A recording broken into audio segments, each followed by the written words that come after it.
Assalamualaikum, salam keluarga Malaysia.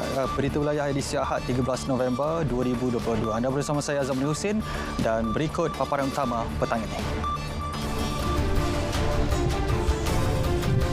LRT laluan Kelana Jaya kembali dibuka esok.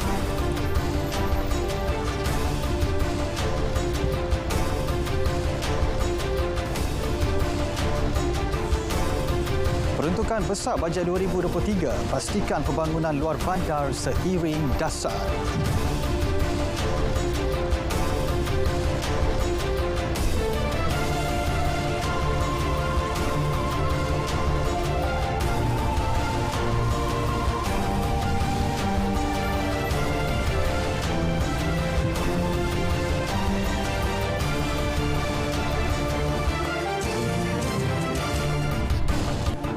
Baik saudara, kita langsung dari Sarawak, Sabah dan juga Kelantan mengisi paparan petang ini.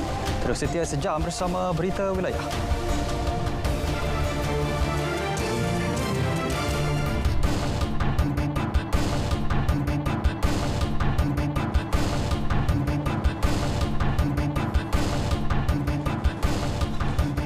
Baik saudara, perkhidmatan LRT laluan Kelana Jaya akan kembali dibuka sepenuhnya kepada pengguna bermula esok pukul 6 pagi. Pembukaan berkenaan adalah 2 hari lebih awal daripada jangkaan asal. Bagaimanapun, pemantauan oleh pakar teknikal Rapid Rail akan diteruskan bagi memastikan kelancaran sistem yang berkesan. Perkara tersebut dimaklumkan Menteri Pengangkutan Datuk Seri Dr. Wee Ka Siong ketika meninjau operasi tren laluan tersebut hari ini. Tinjauan mendapati beberapa ujian telah dilakukan melibatkan 38 unit tren dari stesen Gombak ke stesen Putra Height malam semalam hingga awal pagi tadi. Sesi ujian disertai bahagian penguatkuasaan rel dan bahagian rancangan rel Agensi Pengangkutan Awam Darat APAD.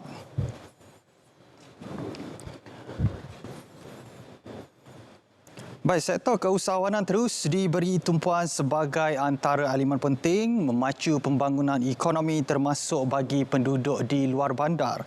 Ia selaras matlamat kerajaan untuk memastikan semua kawasan luar bandar mencapai aspirasi dasar pembangunan luar bandar yang sejahtera, inklusif, mampan dan holistik menjelang tahun 2030.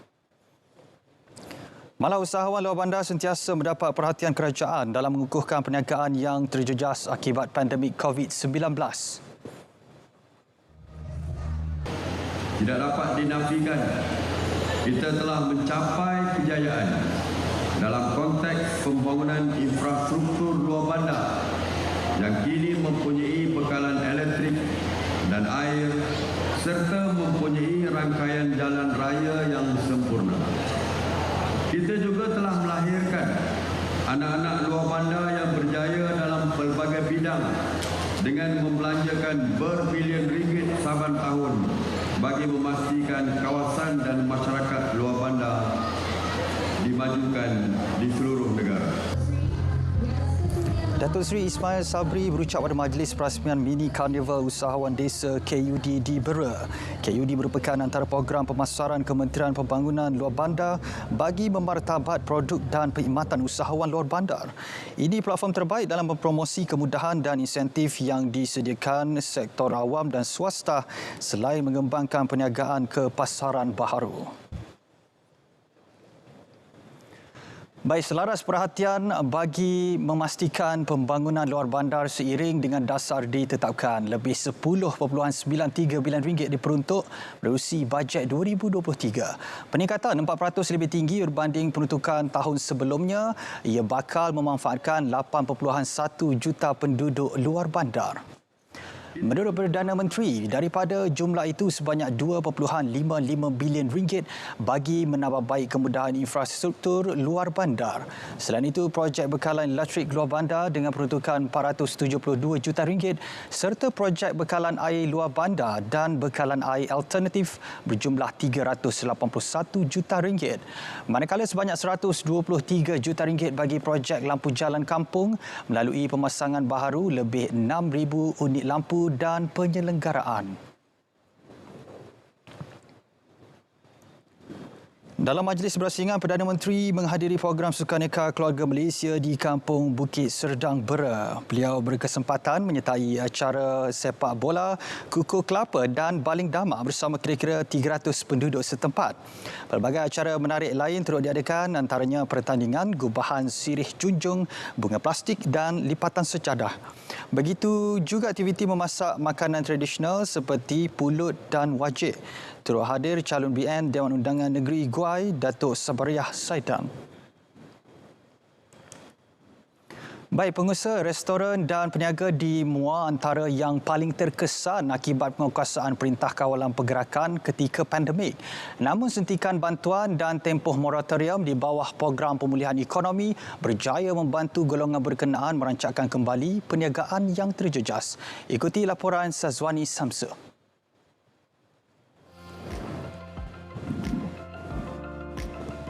Kekangan pandemik sejak 2 tahun lalu merupakan tempoh mencabar buat para peniaga. Peniaga pasar malam misalnya perlu melalui sistem penggiliran, manakala peniaga gerai makan pula berdepan kerunduman pendapatan akibat ketiadaan pelanggan. Namun, bantuan seperti geran khas prihatin dan bantuan sara hidup yang diberi nyata membantu golongan berkenaan untuk bernafas kembali. Saya apply itu hari, tahu ada yang masuk 200 kan. Tu alhamdulillah lah, itu ada bantuan daripada kerajaan lah. Balik syukur lah dapat bantuan tu sikit kan, dapat ringan sikit. JKP kena khas lah. Dapatlah buat pusingan modal balik apa semua kan. 2 tahun kita punya short pada PKP kan. Jadi kita disebabkan bantuan tu kita boleh lagi hidup lagi lah kata kan. Boleh majukan lagi kita punya perniagaan kita. Bagi pengusaha mi Bandung Muar, Abu Bakar Hanifah, sepanjang lebih 5 dekad berniaga, 2 tahun tersebut merupakan tempoh getir pernah dihadapinya. Namun, moratorium dan bantuan seperti geran khas prihatin yang disalurkan berupaya membantu aliran tunai perniagaan miliknya. PKP tak berniaga 2 tahun. Ada bantuan sikit lah. Ada bantuan sikit. Lagi ada ADO dah kasi 3,000 untuk bantuan peniaga punya. Kekangan pergerakan mendorong beliau mendigitalkan penjualan mi Bandung menerusi kaedah pesan dan bayar. Kaedah tersebut berupaya membantu mempromosikan pes rempah mi Bandungnya ke kawasan lain. Ada. Lagi membeli hantar Brunei. Bantuan 50 hantar Brunei tingkat. Kalau orang KL pun ada beli dengan saya, bawa peniaga. Pakcik mi Bandung 1. Okey, siap. Langkah proaktif kerajaan dalam memberikan suntikan di awal pandemik yang lalu nyata membantu para peniaga seperti Pakcik Abu Bakar Hanifah untuk merancakkan kembali aliran tunai mereka selepas dihimpit pandemik COVID-19. Sazwani Samsu, RTM. Tahun sekali, rakyat Malaysia akan keluar menunaikan tanggungjawab sebagai pengundi. Hak kita sebagai pemilih. Buatlah pilihan yang bijak. Ini tanah air kita. Ini tempat tumpahnya darah kelahiran kita. Di tanah ini tumbuh rezeki yang kita semai hasilnya. Saya sayang Malaysia. Saya pasti kita semua sayangkan Malaysia. Ayo, tunaikan tanggungjawab kita.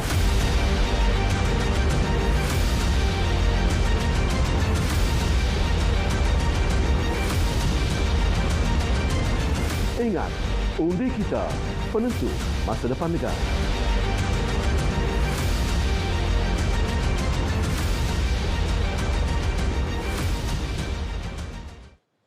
Seramai 146,737 anggota Angkatan Tentera Malaysia dan pasangan yang telah diwartakan dalam daftar pemilih pilihan raya akan melaksanakan pengundian awal pada Selasa ini. Mereka akan mengundi di 153 pusat yang diwartakan SPR sebagai pusat pengundian awal. Menerusi kenyataan Panglima Angkatan Tentera Jeneral Tan Sri Afendi Buang berkata, menjadi harapan ATM agar proses pengundian berkenaan berjalan lancar bagi membolehkan setiap anggota dapat menjalankan tanggungjawab sebagai pengundi yang sah. Proses pengundi bagi anggota yang didaftarkan sebagai pengundi pos pula telah bermula 7 November lalu hingga 19 November sebelum pukul 5 petang. Dalam pelaksanaan PRU15 terutama pada 19 November, ATM juga bersedia menghulurkan bantuan kepada SPR, pihak berkuasa tempatan dan awam dalam memastikan perjalanan proses pengundian di seluruh negara berjalan lancar.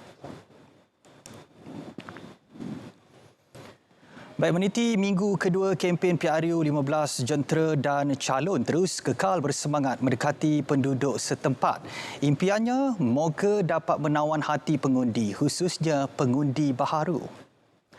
Calon BN Kota Raja di Kajendran terus fokus kepada permasalahan banjir dan isu infrastruktur yang sekian lama menghantui penduduk Taman Sri Muda.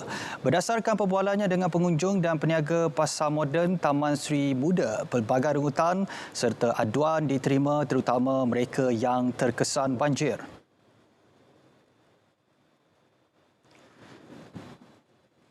Bagi calon bebas P048 Bukit Bendera, Razalif Zain, beliau mempunyai visi tersendiri dalam mengatasi masalah perparitan di kawasan terbabit. Ditemani ibunya sepanjang tempoh berkempen menjadi penguat semangat untuknya yang kali pertama bertanding. Sementara itu, perbezaan ideologi parti tidak menghalang dua calon kerusi Parlimen Sungai Petani menyantuni komuniti. Calon BN Datuk Syaharim Muhammad Yusof dan calon pejuang Datuk Marzuki Yahya beramah mesra dengan masyarakat Siam pada Festival Loi Kratong di Wat Siam Olak Madu Sidam.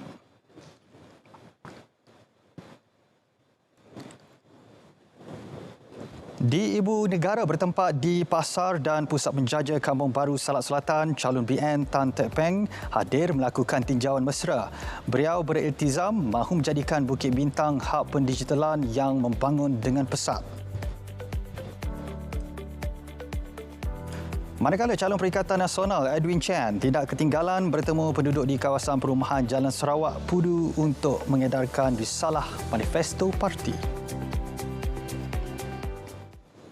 Calon yang bertanding dalam PRU15 perlu realistik dalam menetapkan tawaran manifesto di kawasan mereka dan bukannya janji yang sukar ditunaikan. Pensyarah kanan Fakulti Komunikasi dan Pengajian Media UiTM Melaka, Muhammad Anwar Fahmi Haridas Abdullah berkata pengundi kini sudah bijak menilai dan hanya memilih calon yang berpotensi menunaikan janji. Perkara tersebut perlu diambil perhatian serius oleh calon yang bertanding kerana rakyat akan menolak parti yang gagal melaksana manifesto. Jadi bagi saya, potretkan diri dengan satu personaliti yang baru, perjuangkan hak-hak rakyat yang relevan, bukan manifesto yang sebenarnya menjanjikan bintang dan bulan, tetapi manifesto yang realistik, objektif, yang mampu kita capai. Ya. Beliau berkata demikian di Air Keruh Melaka. Baik, ini pula perkembangan banjir di 6 negeri. Setakat pukul 4 petang tadi menerusi info bencana JKM, jumlah penduduk terjejas ialah 2,563 orang.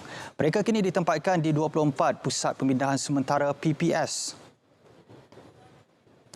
Di Kelantan, 1,574 penduduk terjejas melibatkan 512 keluarga. Kesemua mereka kini berada di 7 PPS di jajahan Pasir Mas. PPS yang menempatkan penduduk tertinggi adalah di SK Tok Deh melibatkan 668 orang dan SK Gual Priok seramai 359 orang. Di Johor pula, seramai 280 penduduk kini berlindung di 6 PPS yang melibatkan 3 PPS di Segamat, 2 PPS di Kulai dan 1 PPS di Kluang. PPS menempatkan paling ramai penduduk adalah di Dewan Bandaraya Kampung Baru Sekang Kulai menempatkan 134 orang. Di Selangor, 393 penduduk kini ditempatkan di 6 PPS. PPS berkenaan adalah 2 di Kelang dan 4 di Kuala Selangor. Penduduk terjejas paling ramai adalah di SK Sungai Binjai Kelang dengan menempatkan 371 orang. Seterusnya di Perak, 112 penduduk terjejas kini ditempatkan di sebuah PPS. PPS berkenaan adalah SMK Abdul Rahman Talib Hilir Perak yang dibuka hari ini. Di Pulau Pinang pula, seramai 160 penduduk terjejas kini ditempatkan di dua buah PPS. PPS berkenaan adalah di seberang Perai Utara iaitu Pusat Pemindahan Desa Puri dan SK Lahar Yud.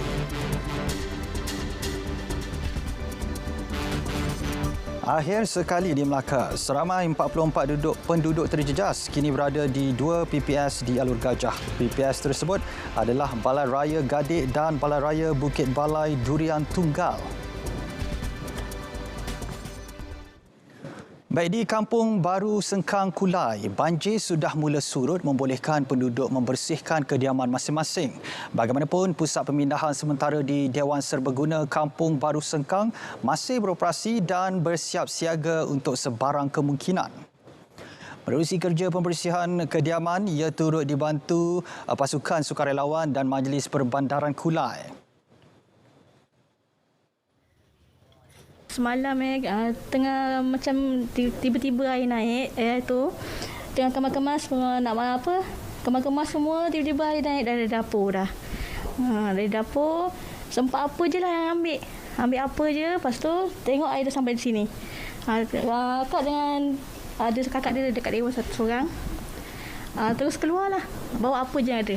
Dah boleh agak sebab dekat longkang depan tu semua dah penuh air dah. Hujan memang lebat lah. Kemudian dalam pukul 3 hujan sampai 4.30. Kemudian pukul 5 tu air dah naik lah. Hari pukul 6 dah memang dah penuh pada pinggang. Air memang banyak lah. Bukan punca barang kalau ikutkan melebihi 10,000 lah. Biasanya banjir tak dalam sangat kan. Tapi kali ini banjir memang. Ada barang sempat selamatkan tak? Tak ada. Memang habis tak sempat. Semua tenggelam lah. Ya, masalah penyagaan saya lah. Kita pun tak boleh nak cakap apa dah nak terjadi kan. Apa benda memang semua tak boleh nak selamat lah. Jadi pun akak pun lepas belanja ada dalam 900 gitulah untuk nak menjaga. Sambal apa baru buat, lencah-lencah semua baru buat. Habis semua tak boleh nak selamatkan. Panik juga pasal dia serta-merta tak dapat nak buat apa pun. Sada-sada mula tengok sungai tu macam penuh.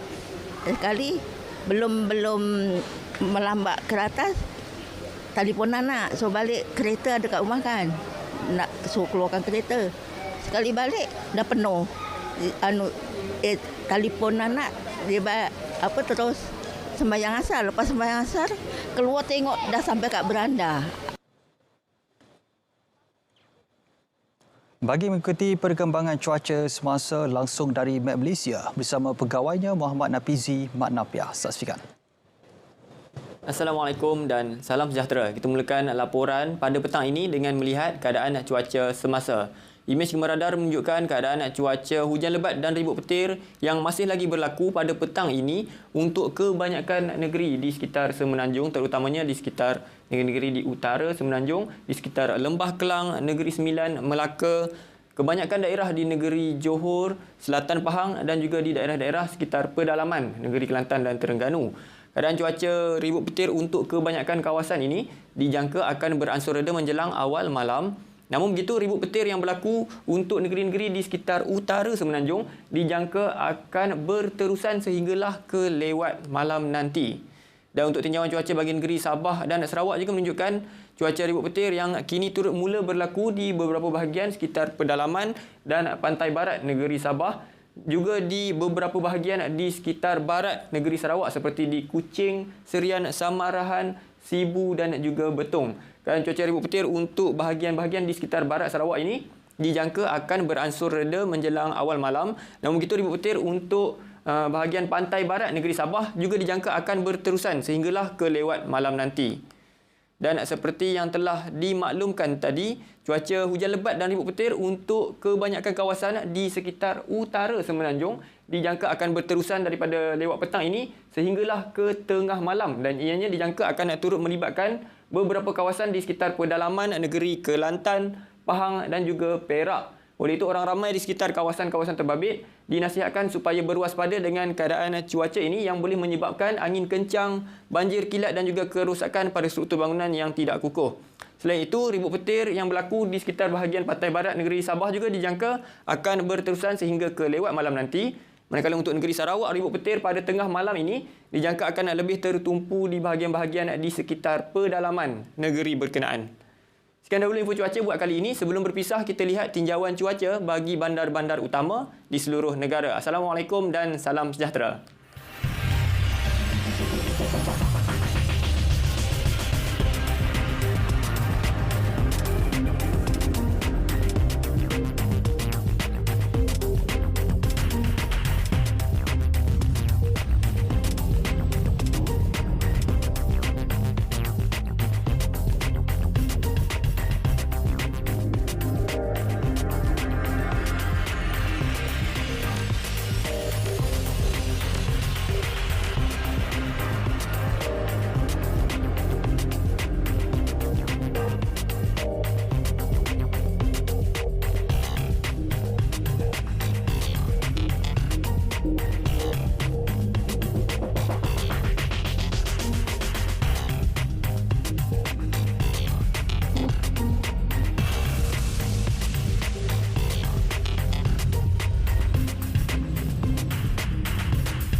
Permohonan pelajar yang ditolak untuk mendapatkan peranti siswa kerana tidak memenuhi syarat ditetapkan boleh mengemukakan rayuan secara bertulis dengan mendapat surat sokongan pemimpin tempatan.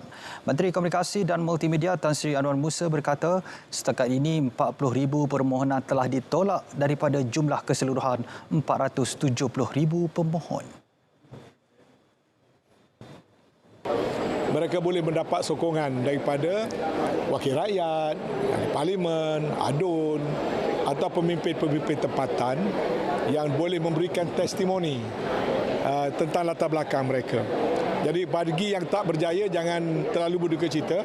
Kita belum secara muktamad menolak mereka.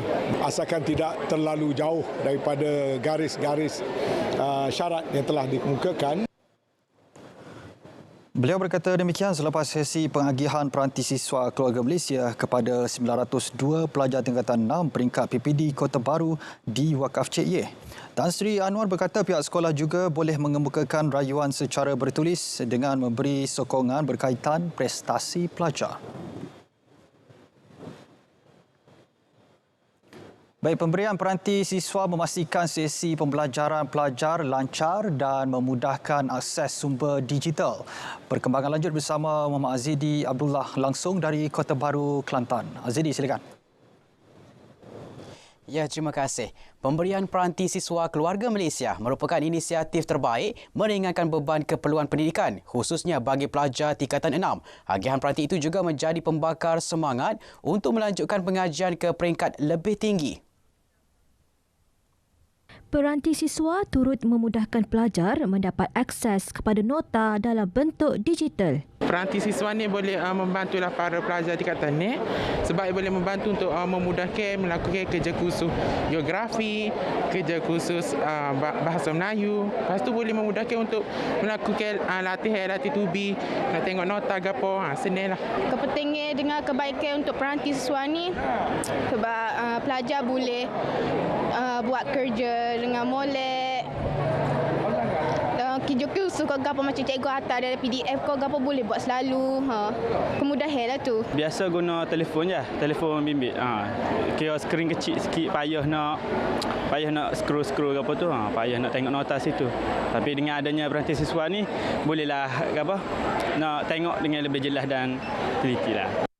Mereka antara 902 penerima peranti siswa yang disampaikan Menteri Komunikasi dan Multimedia Tan Sri Anwar Musa bagi peringkat PPD Kota Baru yang berlangsung di SMK Kota.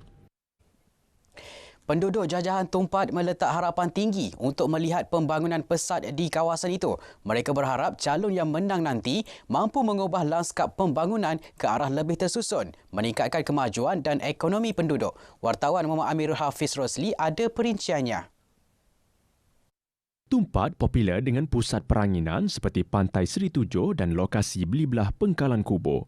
Melihat kepada potensi besar ini, sektor pelancongan seperti kemudahan infrastruktur sedia ada perlu ditambah baik untuk menarik kedatangan pelancong sekaligus menjana pendapatan penduduk setempat. Selepas ni nak tengok Tumpat ni jadi tempat pelancongnya lah. Seperti macam Kalau Kubur. Kalau boleh lah. Itulah harap pekatnya. Nego pun biarnya majulah. Belum ni tak ada orang. Harapan saya masa depan biar membangun lagi lah. Kawasan bandar Kota Arah Baru ni biar berkembang maju sikit lah. Nak tengok kesenangan rakyat ni lagu mana. Nak tengok kesenangan siapa yang mengata hadir, itulah kita nak pilih. Kalau Tumpat bagi Kak Lon ni kan tak? Bagi Kak Lon, kan Tumpat Comel. PRU15 Parlimen Tumpat menyaksikan pertembungan 5 penjuru dengan hampir 150,000 pengundi akan menunaikan tanggungjawab pada 19 November. Muhammad Amirul Hafiz Rosli, RTM. Penyelesaian isu pemilikan tanah peneroka terutamanya Lembaga Kemajuan Kelantan Selatan Kesedar dan orang asli menjadi agenda utama pejuang dalam memenangi PRU15. Langkah jangka masa panjang perlu dilakukan bagi menyelesaikan masalah tanah di Gua Musang. Saya dapati di Gua Musang ini lebih 2/3 tanah adalah tanah putih. Tanah putih ini bermakna tanah yang belum jelas dibayar tetapi direntah. Contohnya ada seorang kampung dia mempunyai 12 ekar tanah kan, tetapi dia tak boleh dapat geran kerana dia tak mampu nak bayar premium ataupun cukai. Kalau nak jelaskan untuk dapat geran 1 ekar RM3,000 paling kurang cukai kan. RM3,000 bagi orang kampung adalah sesuatu yang amat mahal. Beliau berkata demikian selepas melawat seorang warga emas di Kampung Pulai, Gua Musang. Parlimen Gua Musang menyaksikan pertembungan 4 penjuru termasuk calon Barisan Nasional Tengku Razalin Hamzah, PN dan PH. 3 bahan itu tadi mengakhiri berita wilayah dari Kelantan. Kembali ke Angkasa Puri. Baik, terima kasih Azidi dengan perkembangan dari Kelantan. Baik saudara, batik alternatif yang dihasilkan daripada teknik cetakan Eco dan ikat celup merupakan bidang baru yang dipelopori sekumpulan pelatih usahawan Bera Vision Valley. Cetusan idea ini bermula sejak 2018. Mereka batik alternatif Siti Zahrah Mutaad berkata, mereka yang terdiri daripada 4 individu menghasilkan idea ini kerana melihat rekaannya unik dan perlu diperluas dalam masyarakat Bera. Motif cetakan Eco adalah satu bentuk seni yang sangat istimewa kerana ia mengandungi etika alam yang sangat menarik untuk dihayati. Daun inai, daun ketapang dan kayu sepang digunakan kerana memberi lakaran yang unik pada fabrik. Batik alternatif juga menggunakan alam sekeliling seperti bunga telang dan kunyit segar kerana ia berpotensi sebagai sumber pewarna semula jadi. Kan ada pelbagai lah, ada teknik daripada kalau boleh tengok macam teknik ikat celup, kita ada guna teknik ecoprint. Kalau yang nampak daun-daun ni kita panggil teknik ecoprint lah, maksudnya ecoprint, cetakan eco. Cetakan eco ni kita menggunakan daun sebenar yang kita proses menggunakan haba, kita kukus lah dalam beberapa jam, kemudian warna daripada daun tu akan tercetak pada kain. Jadi ini adalah satu industri yang pada saya ada masa depan yang besar lah, cerah dalam bidang fashion di Malaysia ni. Sementara teknik ikat celup pula dapat menghasilkan pelbagai corak hanya dengan cara mengikat kain. Kumpulan itu kini sedang mengkaji warna yang lebih terang dengan menggunakan alam semula jadi. Baik, ini pula perkembangan Piala Malaysia 2022. Terengganu FC TFC melangkah ke separuh akhir selepas memendam juara bertahan Kuala Lumpur KL City dengan agregat 4-1. Pada aksi suku akhir kedua malam tadi, TFC menang dengan keputusan 3-1. Dalam perlawanan yang berlangsung di Stadium Sultan Mizan Zainal Abidin, Kuala Nerus, TFC mempamer permainan menarik menerusi serangan ke kubu KL City FC dan pada minit ke-22, gol pertama hadir menerusi Manuel Ott. Anak buah Boyan Hodak kemudiannya berhasil menemui jaringan penyamaan menerusi Muhammad Hakimi Azim Rosli di minit terakhir separuh masa pertama untuk kedudukan terikat 1-1.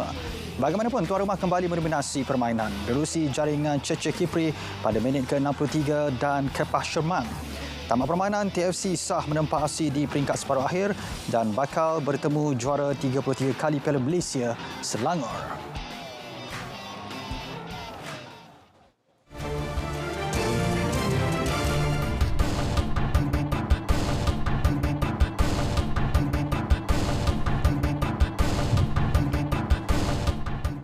Kegembiraan sekeluarga untuk bercuti di Langkawi berakhir tragedi apabila 4 daripada mereka maut dalam kemalangan di Simpang 3 Jalan Kolam Macap Melaka pagi tadi.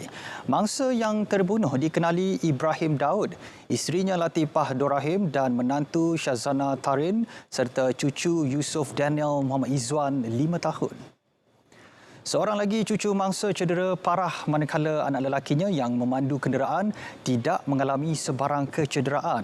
Ketua Polis Daerah Alur Darjah, Superintenden Ashad Abu Bak berkata, ketika kejadian, kesemua mangsa menaiki kenderaan pelbagai guna dalam perjalanan ke Langkawi bagi meraikan hari kelahiran Ibrahim. Bagaimanapun, kenderaan yang dinaiki mangsa yang datang dari Alur Gajah telah melanggar sebuah kenderaan lain yang keluar simpang. Pagi tadi dia nak naik kereta pasal dia nak pergi Langkawi kan. So nak pergi ke KL lain. Dia happy pasal hari raya jadi dia kan. Jadi anak dia nak bawa dia pergi sambut birthday dekat Langkawi. Dia happy lah. Pergi jadi. Itulah dia cakap dengan saya. Dia cuma beritahu saya abang nak pergi Langkawi. Wah, saya cuma cakap dengan dia. Wow, kan. Kita ada kan.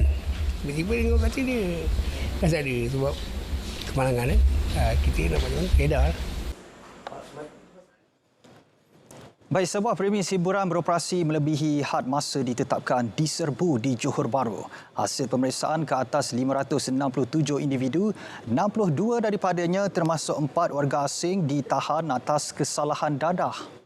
Turut dicekup penjaga premis kerana menjalankan perniagaan melebihi had masa.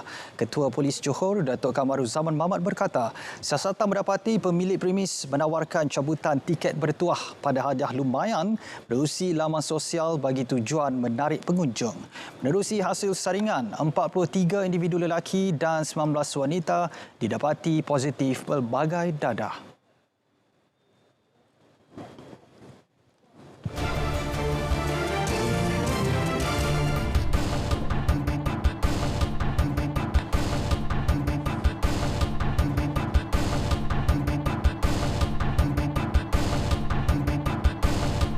Baik, seterusnya kita ke Sarawak. Antara fokus ialah mengenai industri penerbangan Sarawak. Perinciannya bersama Buma Win di sana. Buma, silakan.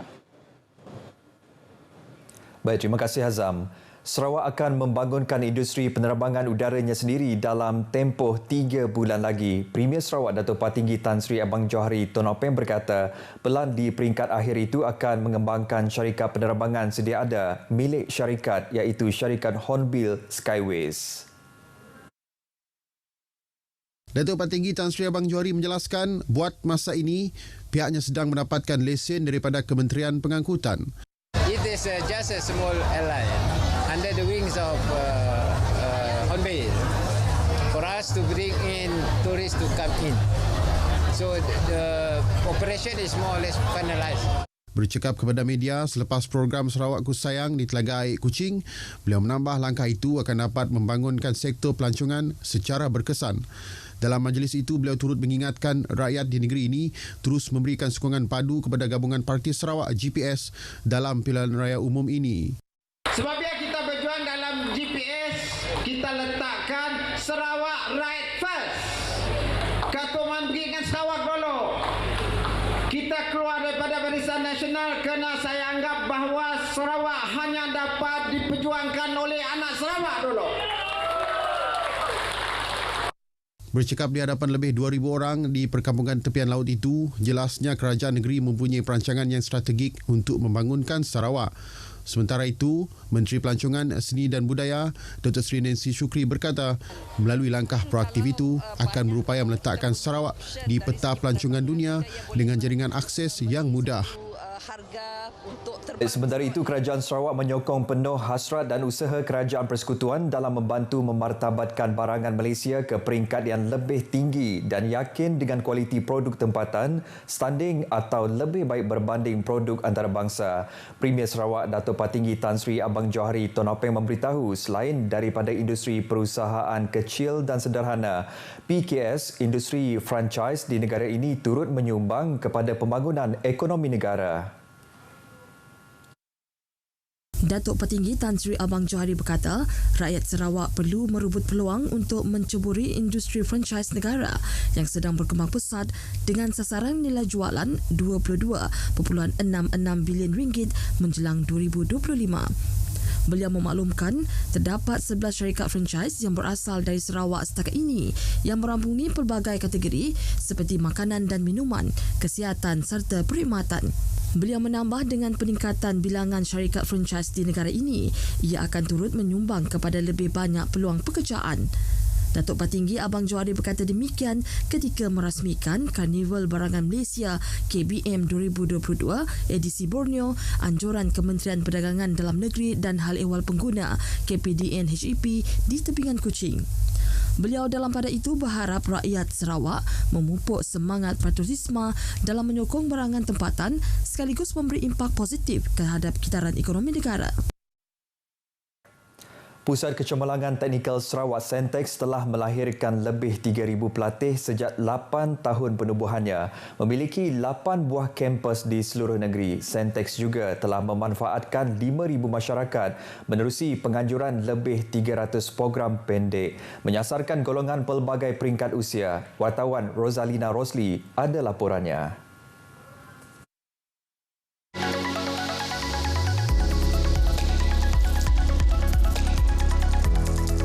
Pencapaian utama Sentex kerana ia bukan sahaja memberi impak kepada golongan belia, bahkan kepada masyarakat pelbagai peringkat umur yang ingin mengembangkan bakat dalam pelbagai bidang termasuk bidang teknikal, fashion, dandanan, kulinari dan teknologi.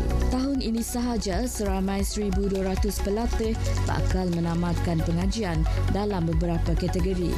Sentex juga telah mendapat banyak pengiktirafan antarabangsa melibatkan syarikat mega teknologi telekomunikasi antaranya Ion Reality, Bosch Rixroth, Huawei Teknologi dan Keysight Technologies dan baru-baru ini diiktiraf sebagai hub sidang ekonomi digital oleh Perdana Menteri Datuk Seri Ismail Sabri Yaakob.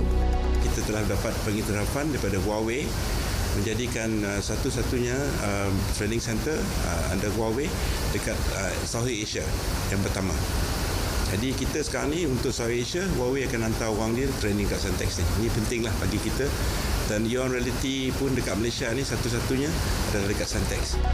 Kejayaan yang dicapai oleh Sentex sehingga kini adalah bukti kerja keras dan keprihatinan Premier Sarawak Datuk Patinggi Tan Sri Abang Johari Tun Openg yang komited mempentingkan setiap aspek berkaitan pendidikan dan membangunkan bakat digital di negeri ini walaupun memerlukan pelaburan yang besar. Setakat ini Sentex mempunyai 64 program keseluruhannya. Jadi untuk masa depan ni kita akan buat mengikut saranan YAB Premier. Dan sekarang ni environment sustainability and green technology tu that's our new focus lah. Green tu memang kita punya new focus selain pada digital yang kita dah buat sekarang ni. Lepas tu kita buat juga dekat frontier macam fashion technology. Kita pun akan lancarkan 7 bulan Disember ni under Sentex Commercial, our fashion technology commercialization. Berpuas hati dengan bidang pengajian, itu antara perkongsian rata-rata pelatih di Sentex. Saya memilih Sentex ini kerana peluang kerjaan di Sentex adalah lebih besar.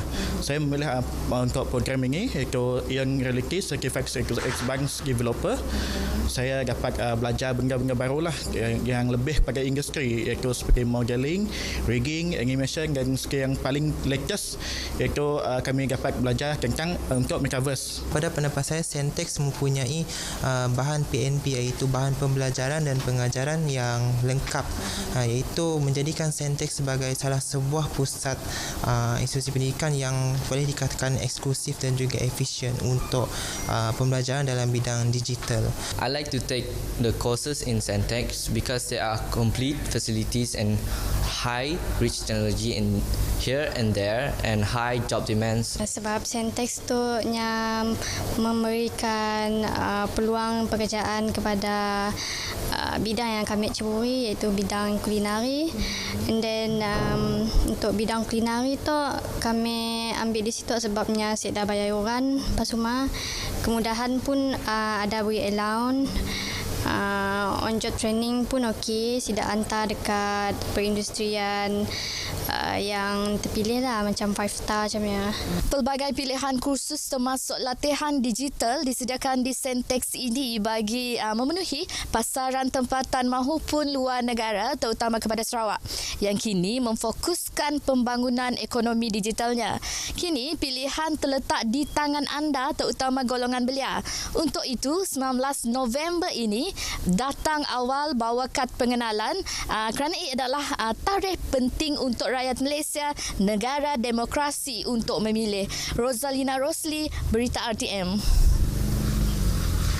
Baik, showcase Kembara 76 Ed Sri Aman dijangka akan menarik kehadiran ramai pengunjung dengan persembahan artis tempatan Sarawak. Perinciannya bersama Rosita Ampong di Sri Aman. Rosita, silakan. Ya, memang benar Buma. Sememangnya saya juga menjangkakan begitu ramailah kehadiran pengunjung ataupun penonton, terutamanya penduduk dari Bandar Simaga ini untuk bersama-sama dengan kami memeriahkan showcase Kembara 76 Ed Sri Aman di Bandar Simaga ini. Baik, kita terus saja bersama dengan penerbit program ini, Puan Insin Kibong, untuk kita mengetahui lebih lanjutlah terutamanya artis-artis yang ditampilkan pada malam ini. Artis-artis jemputan yang akan menghiburkan orang ramai pada program showcase Kembara 76 Ed Sri Aman pada malam ini nanti ialah ada 5 orang. Kita ada Florence Low, kita juga ada Ricky L, Josbin Jalin, Faris Malik dan kita juga ada Dara Helena. Itu antara artis yang ditampilkan. Saya melihat bahawa mini stadium ini agak kecil kuasanya, jadi jangkaan kehadiran orang ramai itu nanti macam mana? Kita jangkakan dalam 1,500 orang akan hadir ke program kita showcase malam ini. Jadi dimaklumkan juga pada sebelah pagi ini tadi ada juga diadakan beberapa aktiviti melibatkan rakan-rakan agensi, macam mana tu? Pagi tadi sebenarnya banyak program yang kita laksanakan. Pagi tadi juga kita telah mengadakan kempen derma darah dari unit tabung darah Hospital Sri Aman. Kemudian kita juga ada buat pameran kesihatan dari unit promosi kesihatan pejabat kesihatan Sri Aman. Kemudian kita juga ada buat saringan kesihatan dari pejabat kesihatan Sri Aman, dan kita juga ada demonstrasi pemadaman api yang telah juga dilaksanakan oleh Jabatan Bomba dan Penyelamat Sri Aman. Jadi maklum balas daripada masyarakat kita di Bandar Semangga ini untuk aktiviti tadi macam mana? Sangat menggalakkan. So kita mengharapkan lebih ramai lagi yang akan hadir untuk menyaksikan mini konsert ataupun showcase Kembara 76 Ed Sri Aman pada malam ini yang akan dijangkakan akan bermula pada pukul 8 malam ini.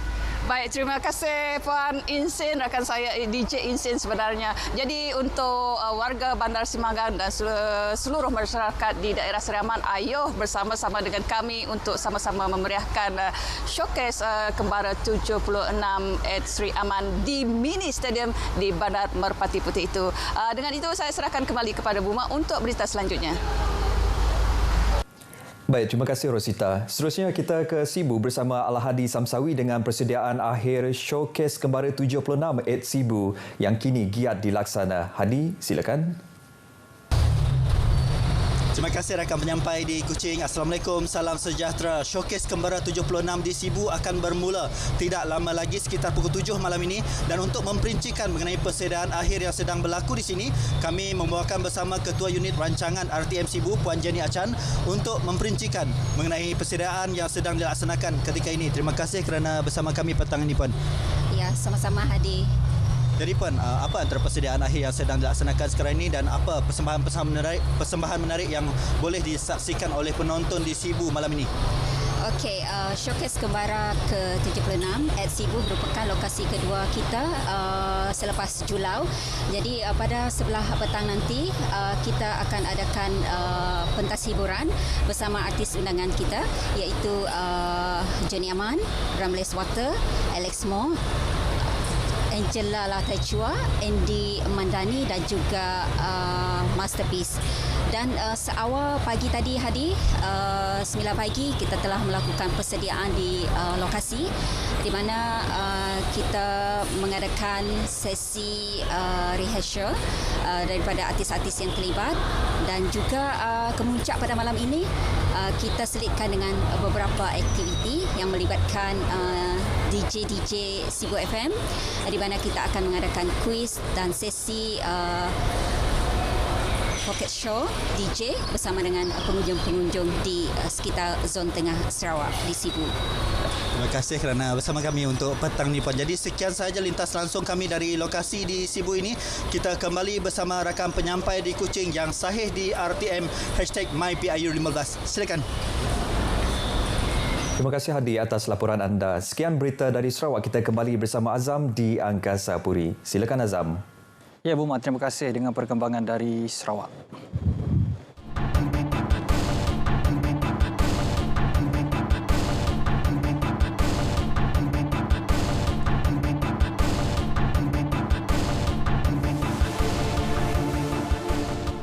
Baik, bagi mengetahui perkembangan dari Sabah, kita bersama Ritah Aloysius Malik. Antara pengisiannya berbaki beberapa hari lagi, calon terus bergiat kempen dekati pengundi. Teruskan, Ritah. Baik, Azam.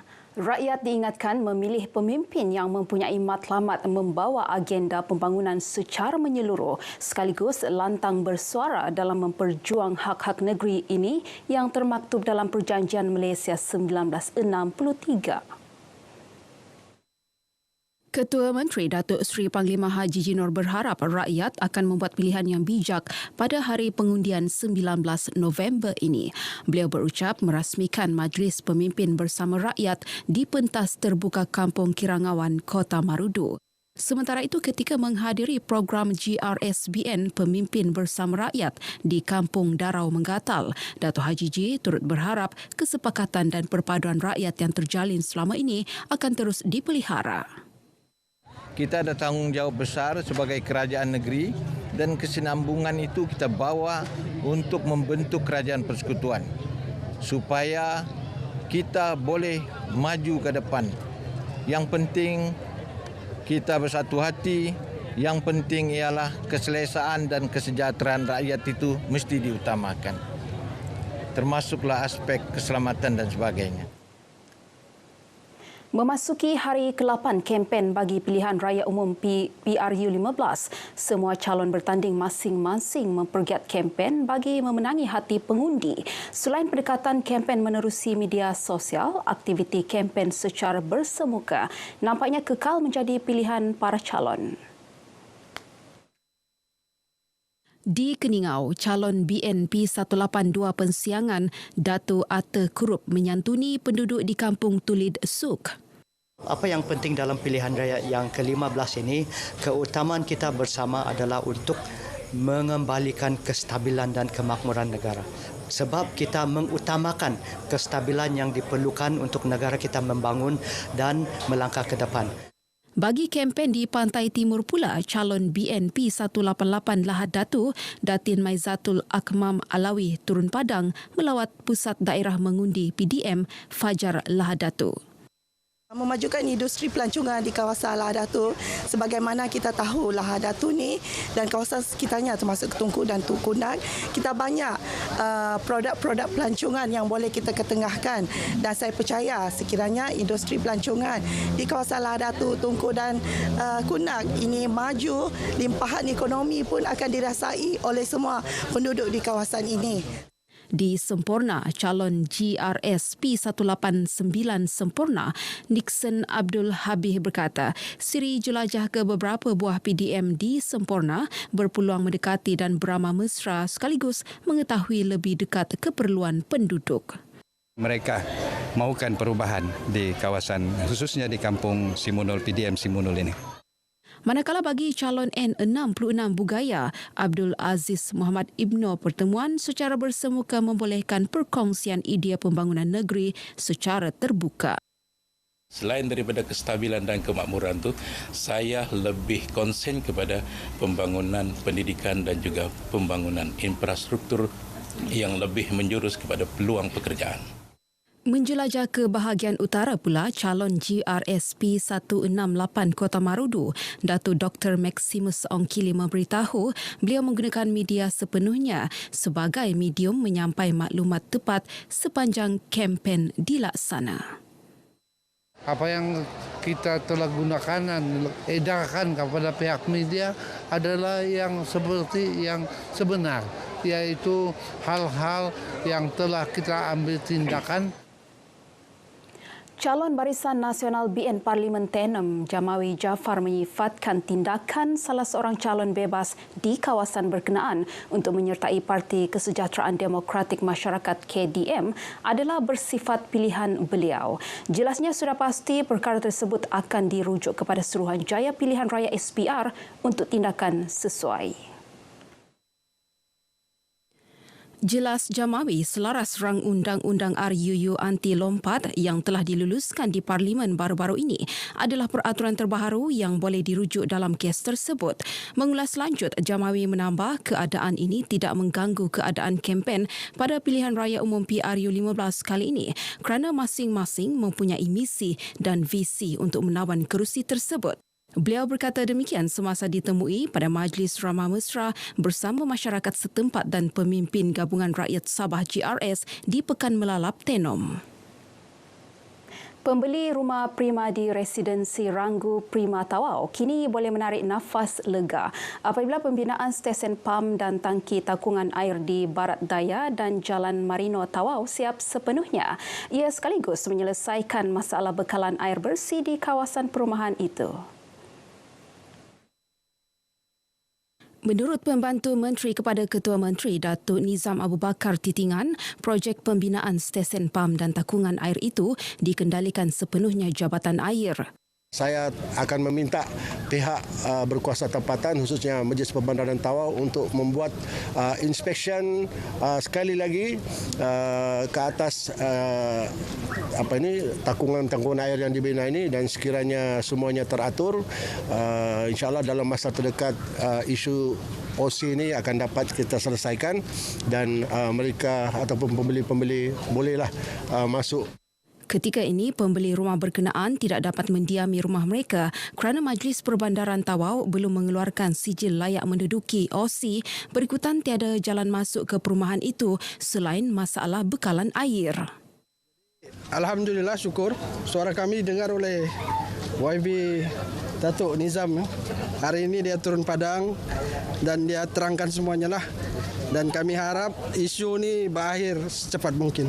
Dan kami boleh tinggal di sinilah. Kalau ikut laporan daripada pihak Prima yang kami dapat, akhir November ni dalam 30 hari bulan akan selesailah. Sekarang ni alhamdulillah mungkin rintihan kita ini akan didengar, perkara yang sama akan kita selesaikan.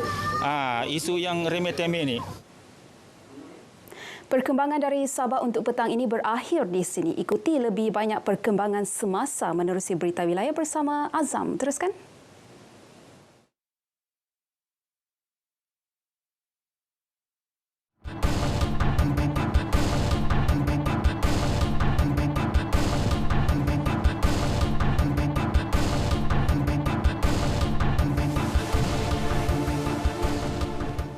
Baik, perkembangan sukan melibatkan aksi Piala Emas Raja-Raja. Pasukan Selangor berjaya menamatkan penantian 25 tahun selepas menjulang trofi kejohanan selepas menewaskan PDRM 3-2. Kejayaan itu berjaya mengulangi pencapaian edisi 1997. Dalam saingan yang berlangsung di Stadium Majlis Bandaraya Petaling Jaya, menyaksikan Selangor terlebih dahulu membuka jaringan menerusi Muhammad Adim Zahir pada minit ketiga. PDRM mula tampil garang memburu mata penyamaan yang berjaya diperoleh menerusi Muhammad Fakrullah pada minit ke-23 sebelum Muhammad Iskandar Ismail menjadikan kedudukan 2-1 buat PDRM. Pada minit ke-73, Selangor berjaya menyamakan kedudukan 2-2 menerusi Muhammad Amirul Haziq. Ketika saingan menghampiri penghujung perlawanan, Nazrin Muhammad Nasir muncul wira buat Selangor apabila meledak gol kemenangan. Baik, pasar pagi pokok getah atau nat pokok getah di Pauh Perlis memberi suasana beli belah berbeza buat pengunjung. Sejak dibuka semula Januari lalu setelah diarah tutup selaras Perintah Kawalan Pergerakan, peniaga kembali bernafas untuk mencari rezeki. Wartawan Alif Ashraf Kamanor meninjau suasana hujung minggu di nat pokok getah. Sememangnya, kawasan ini menjadi tumpuan orang ramai khususnya kepada para pembeli kerana di sini menyediakan pelbagai barangan menarik. Selain kawasan ini juga menjadi tumpuan kerana suasana membeli di bawah rimbunan pokok getah memberikan pengalaman yang sangat unik dan menarik kepada pengunjung. Disajikan suasana nyaman dan redup di bawah rimbunan pokok getah.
Malaysia kan nak buat getah tu yang ramai pengunjung tu.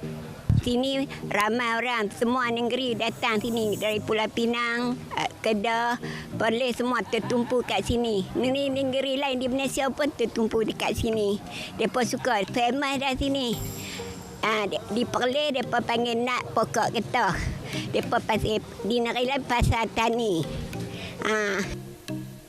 Buat peminat barangan antik dan terpakai, tak lengkap rasanya jika tidak memilih barang idaman di nat pokok getah. Pendek kata, pelbagai barangan ada di sini, termasuk warung sarapan dengan pilihan pelbagai jenis kuih tradisional tempatan. Alif Ashraf Kamanor, RTM. Baik, berita wilayah berakhir di sini. Dapatkan perkembangan sahih sepanjang masa melalui portal berita.rtm.gov.my yang sahih di RTM #myPRU15. Saya Zamrul Hussein. Dengan itu, Assalamualaikum dan insya-Allah kita berjumpa lagi.